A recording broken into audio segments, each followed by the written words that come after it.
Umunne Cultural Association of Minnesota is inviting you to their IgboFest 2025 that will be happening on 9th August 2025 by 11 a.m. prompt at North Hennepin Community College in 7411 85th Avenue, North Brooklyn Park, Minnesota 55445.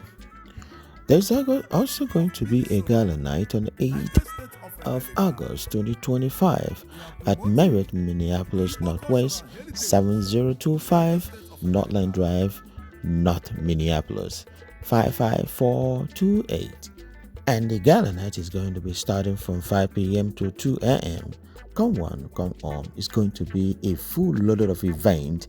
There's going to be Okoribo, there's going to be Igbo pageant, there's going to be a sensational DJ Edmund, there's going to be renowned performer Rico, Michael Jacksons, and more. And the chairman of this year's 2025 IgboFest will be Dr. Ichie Nkeonyema. Contact him on 763-957-9246. Come on, come on.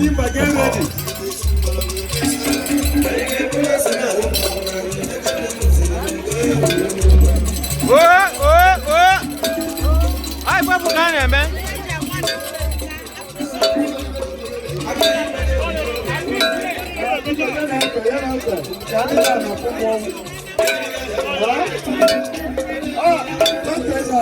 Anya kine be? Anya kine be?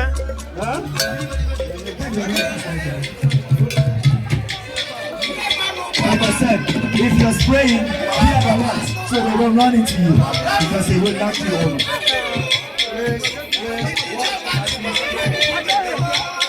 This is a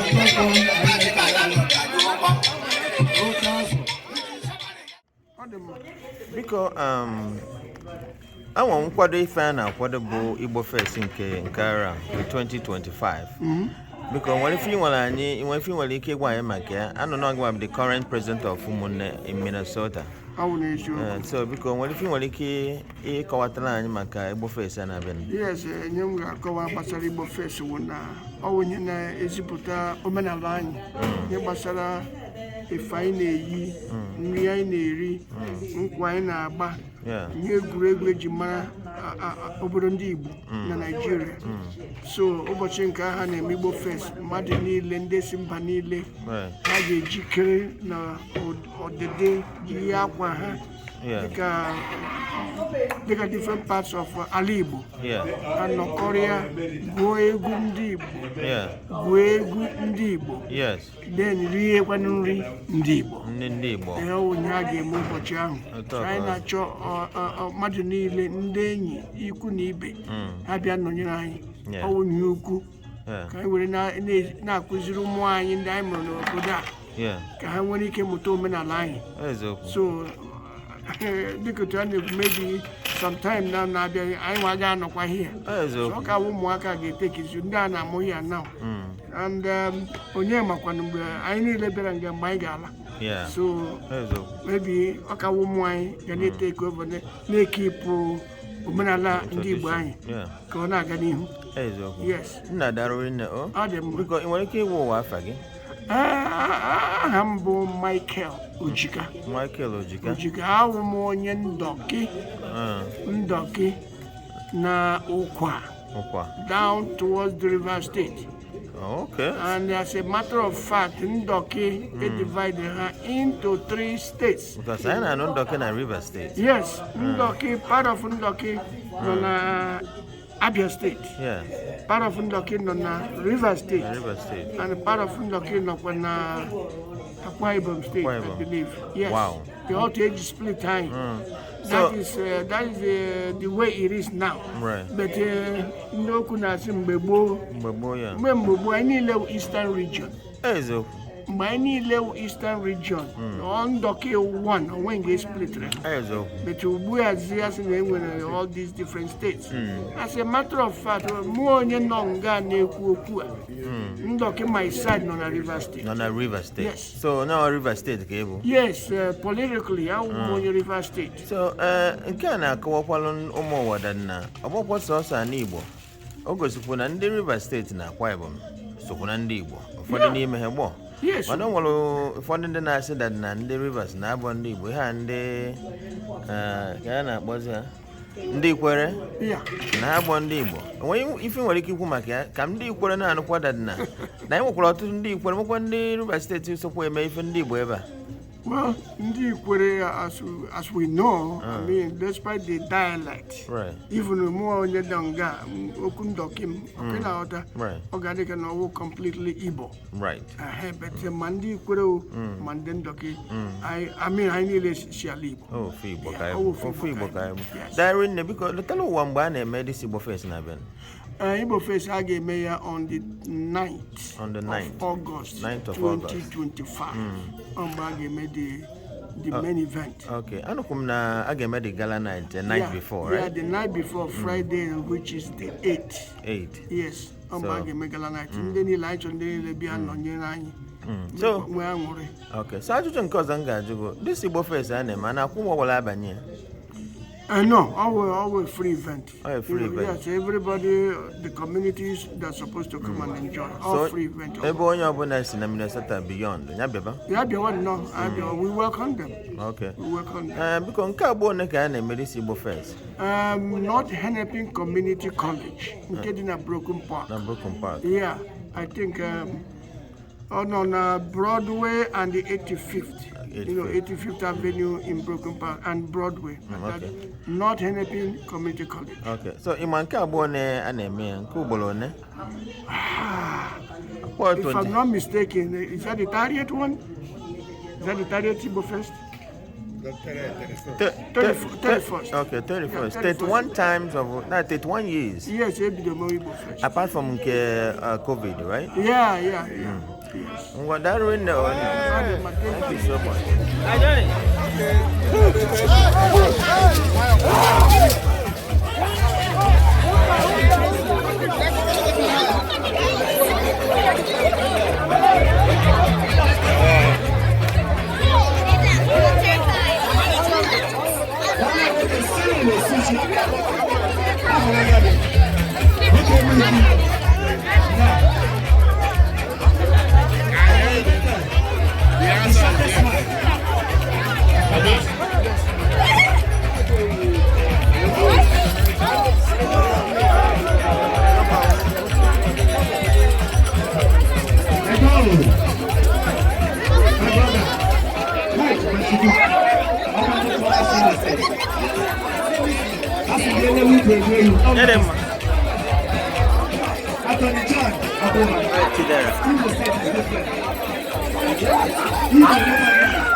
I don't know about the chairperson of the IgboFest 2025. Because we're going to hear dinner, hear dinner nkwadobe nke IgboFest ahụ ka o si wee dị na ị akpọtụkwa ndị mmadụ Fabia ka o si were aga kịta gwagwana ya afago iwe ngwazi anyị ife na-eme Dr. Ichie Nkeonyema ihe gbasakwa dị IgboFest ameela ya mechie ya So as in here, Emene, Kemba Mega, Mogato. Yes. So why here? Yeah. So Anna, by the way, I'm being at the ABL, Gagi, Napatan, the Garden. Right. Makwele here, Akoko, and Akbo Jingo. Yeah. And we're going to get follow me in the Igbo, Facebook, Twitter. He gave a Yahucha. Yahucha post Oma and Wapatara. Nime Yahucha and Medi Chiche. The body man, Mama, my home, Yahucha. So here we create the Igbo, Corino. Maybe the Kuanka, Wapalapo Hage, the Gacho, Idonga, Hage Philly, before him, Gahapoquan, Ulo. What did you know? Party, a band in the Marriott Hotel, Park. Okay. Bahamaka. So on Kakita here on Gala night. Okay, Gala night. So ko wamalo dan age mko Gala night. Ikega birthday before IgboFest. That is 8th of August, right? Yes.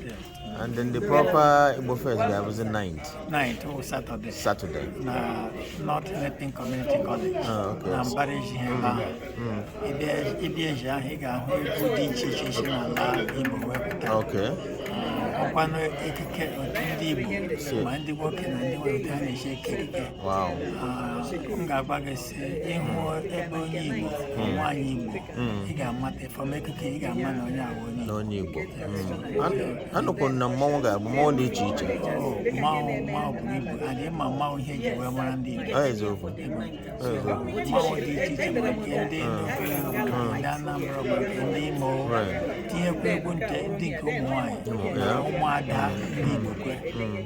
So the boy always here, Anas, Yogamorike, Idan, Very good. So, I know what I'm bossing again than Monday and Yoma, Bundy Delta. The first which Nafana Bessie, I use you. Double Obara and Igbo, none here.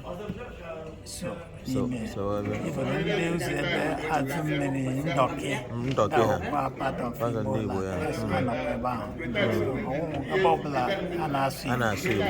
so has okay. So I raise a so in a one boa on your one when you came down in Minnesota.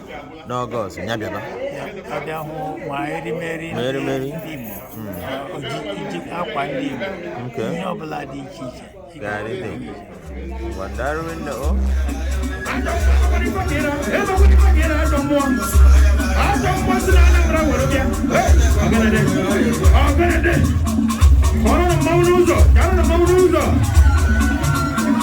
I don't want to win.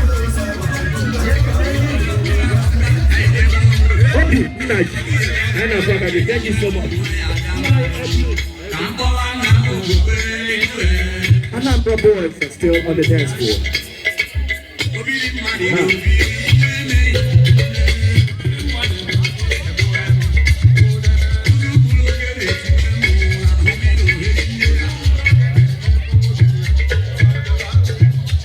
I see a waving Ken on Gombo. I appreciate Mama. Thank you so much for showing some love. Yeah, because I'm on this one of the executive Umunne. Can you feel what you keep Maka Umunne, IgboFest in Canadian Augusta? Okay. Been in Umunne for a long time, and I'm not the current executive, but the former. I've worked in president for 2 terms long time ago. Been IgboFest chair. But the thing we go to about IgboFest is one of them made a little history. Yes. This event has been going on continuously Non-stop. for over 30 years, and we missed it during COVID. But it's based on the sacrifice of members of this organization and members of this community. Yeah. One hand a minute, this community and for the Minnesota community at large. It's an opportunity to display our culture, and Nigerian culture. I say Nigerian purposefully because Igbo is part of Nigeria. Yes. When it started more than 30 years ago, we did many things. Like we had a play, and it has evolved from our many years at the University of St. Thomas. Wow.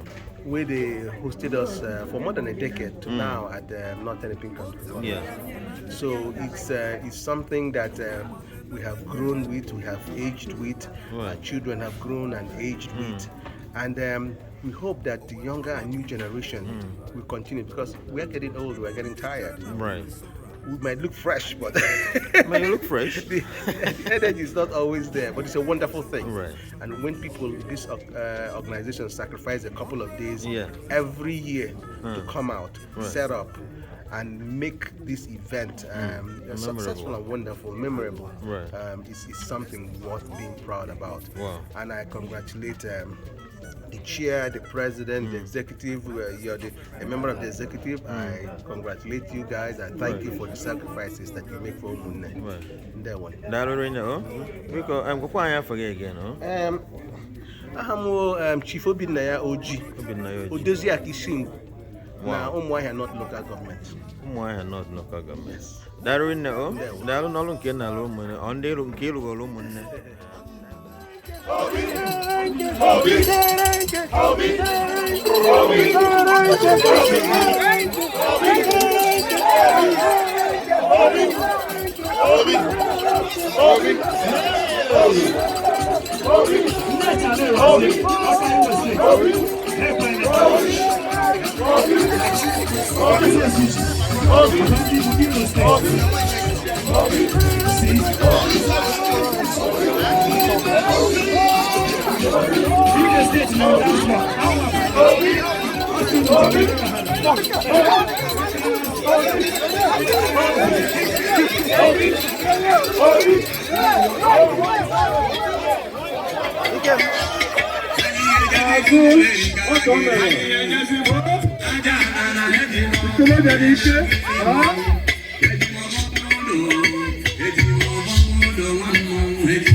The former Umunne president.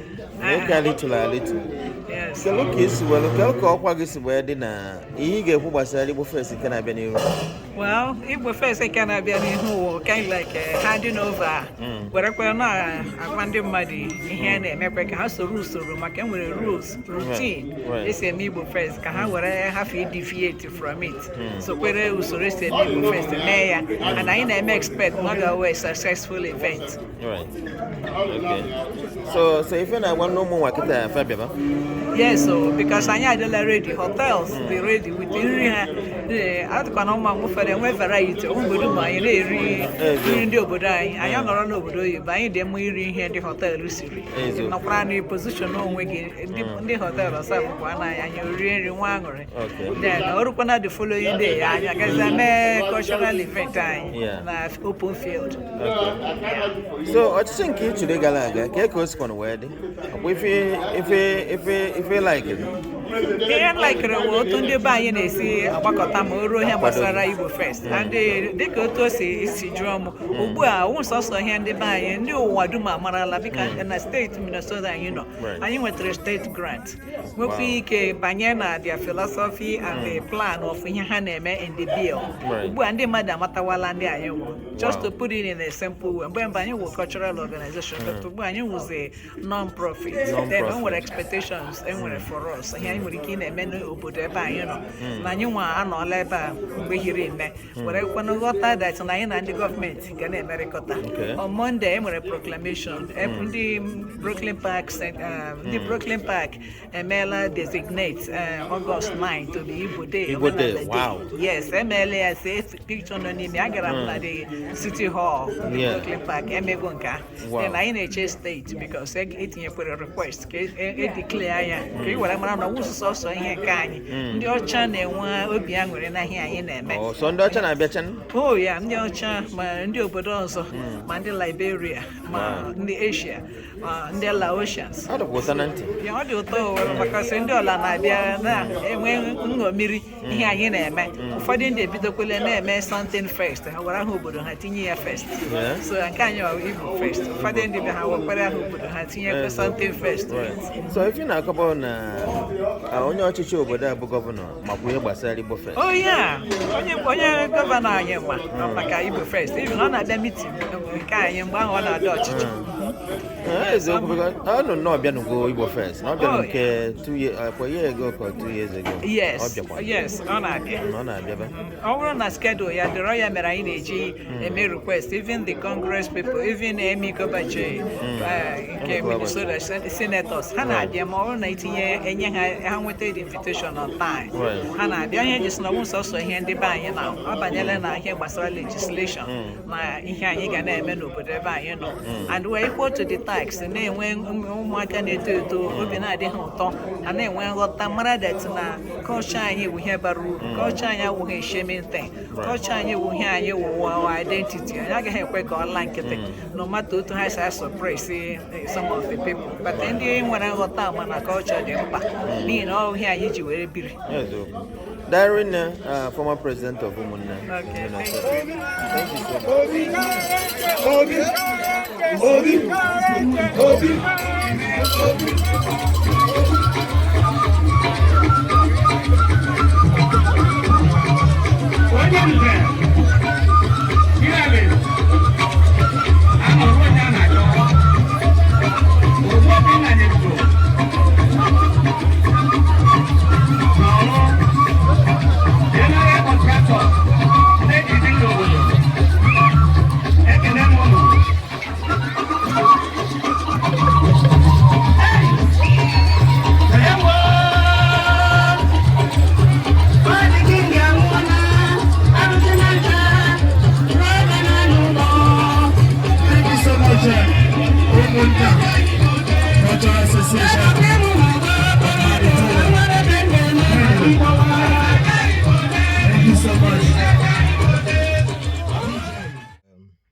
My name is Chinonso Eduputa, the CEO Noxyb TV. I am also the provost to Umunne Cultural Association of Minnesota. And I'm inviting you to come and join us to celebrate this wonderful upcoming 2025 IgboFest. That's going to be on 9th August 2025 this year. And again, the Gala night is going to be on Friday, the 8th of August 2025. And there will be a whole lot of display. There will be a whole lot of fun for this festival. We do it every year, and this is the 31st one of it. So we invite you from all over the world. People come from all over the world. So we're inviting you, when you see the video, try to come and witness this great occasion. It is wonderful. I mean, everybody is involved. I mean, everybody is entitled to come. It is free of charge. Okay, and we're doing this in Brooklyn Park, in the Hennepin County College, in Brooklyn Park. Okay, so and there will be an address right below on the video here. So we're just trying to make this year's special. This year's IgboFest is a special one. So we'll invite you all to come. Okay. And I'm speaking and on behalf of all executive, because I'm one of the executive, I'm the provost, and I'm inviting you all to come and enjoy this wonderful occasion that is coming forth. Okay, thank you, and we hope to see you all with your friends and family. Thank you all. Thank you, and see you there in August. Akulula wa mama.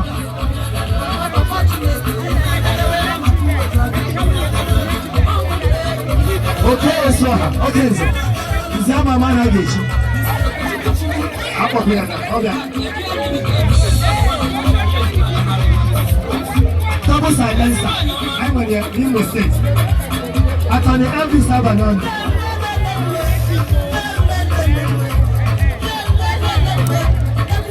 I'm a lot in Ayoji, but I'm going to wait out for that. No. So.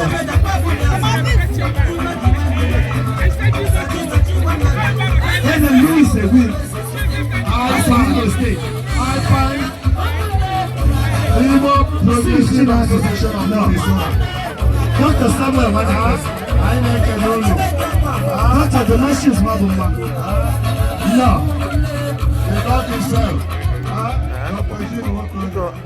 I don't listen on the executive Umunne Association nke a na-akpọ UC Minnesota. Yes. Enwere ife nwere ike iwe anyị maka na ọlụ gị na executive na akwụkwọ ihe gbasara IgboFest a na-abịa n'ihu. Yes. I'm Dr. Damascus Mwabuma. Okay. I'm onye akwụkwọ. Okay, onye akwụkwọ. Secretary. Okay. Of Umunne Association currently. Right. I'm from the past administration. Acquired some years ago, I think 2002 through 2003. Right.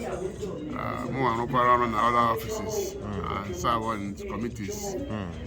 Speaking of IgboFest, I've been in many IgboFest planning committees. Most recently came in last year, Right. and this very one. Right. Almost coordinated the program book or the brochure. Okay. I'm now coordinating it this year. All around there. Echota ihe ga-anọ na the brochure, Right. the content, n'okwu Igbo. Okay. And happy to report that I nwetaziri onye anyị jụrụ. So I na-akwado to go and print the program book. That was design again. Okay. Once I make sure the typo corrections and other corrections, Okay. then I want the printer go ahead to print. Okay. And we're going to as part of the IgboFest planning. Right. Ihe gbasara egwu maka ụmụaka maka ndị okenye, egwu masquerade, ihe gbasara ada Igbo kụrụ Igbo. So if I didn't get him that day. Yes. Okay. Ihe gbasara ndị ọbịa, ihe gbasara ndị ga-abịa gosi anyị ihe ha ji azụ ahịa, ma nke gbasiri nke na-agbasiri iri, and so on and so forth. Right. So all we did that bido n'abalị the night before, which is on the 8th. On the 8th, yeah? And then of August. Kind of a Gala night party. Yeah. Then the chief was on the 9th. Okay. Or was it the day event, which is the bigger of the 2 days. That is okay, yeah. Always there, Toto Madonabia, Umaka, Nana, Nde, and the other. Always not the open. Right. Free. On that very day on the 9th. And there are the Hammer. Yeah. And then we are my mirrors. Wow. Yes, and the Mirabi. But of course, in the last 2 years, maybe or 2 or 3 years, well, in the last 2 years I made it. Right. No, last 3 years I made it now, millions of Okay. Obviously, COVID, I am here because of COVID. So 2020, 2021, 2022, right. I am a IgboFest because of COVID. Okay. So 2023, I had it soon. Right. So, Onya Daokwa, Darwin, no. Thank you so much. They're okay. Okay, we gotta restart it. DJ, restart it. ụmụ Igbo oge elukwananụ ka o si elu mgbe anyị ji eme emume nke anyị na-akpọ IgboFest na Minnesota 2025. Ọ ga-akpọtụkwa n'ọzọ n'afọ anụnwa nke afọ anụnwa ga-adịkwa ọpụrụ iche. Biko kwara ngwongwo gị wee bịaba na North Hennepin County nke dị na Broken Park. Ife dị iche iche ga-emezu na IgboFest nke arọ anụnwa. Mmanwụ ga-agba, egwu ga-agba, egwu dị iche iche ga-abịa, ndị ọbịa ga-abịakwa, ndị si obe ofesi ga-abịakwa wee bịa nọnyere anyị. Chiri ndị ekwu na ibe gị wee bịaba, chiri ndị enyi gị, ụmụnne gị, ụmụnna gị bịabanụ, gbabanụ n'ọsọ na ọ ga-akpọtụ nke arọ anụnwa. Mgbe a ga-eme IgboFest nke arọ anụnwa ga-abụ mgbe ọ ga-akpọtụ bụ na 9th of August n'afọ anụnwa bụ afọ 2025. A ga-enwekwa nke a na-akpọ Gala night na ọnwa nke Ọgọst adịkwa na 8 nke 2025 nke arọ a. Ife dị iche iche ga-emekwa na Gala night a na-agwa gị ife dị iche iche ga-emekwa, mmanwụ ga-agbakwa, egwu ga-agbakwa, ndị ọbụla dị iche iche ga-abịakwa nọnyere anyị. Ndị ikwu na ibe, ndị ọgọ, ụmụnne, ndị enyi. Gala night anya ga-akpọtụkwanụ na Marriott Hotel nke dị na Minneapolis Northwest, 7025 North Line Drive North, Minneapolis, Minnesota 55427. Biko were ọsọ were ije wee bịaba. Onye bụ onye isi oche nke IgboFest 2025 nke arọ anụnwa ga-abụ Dr. Eugene Nwokorie. Onye ga-abụ onye isi oche ma onye na-akara igwe na 763-957-9246. Nwanne ka a ghara ịchọkwa gị achọ mbọsị anwa.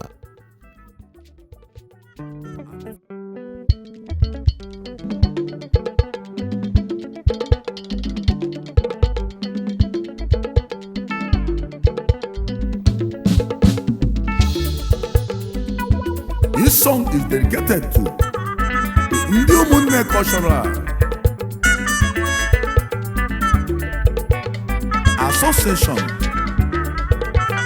of Minnesota, United States of America.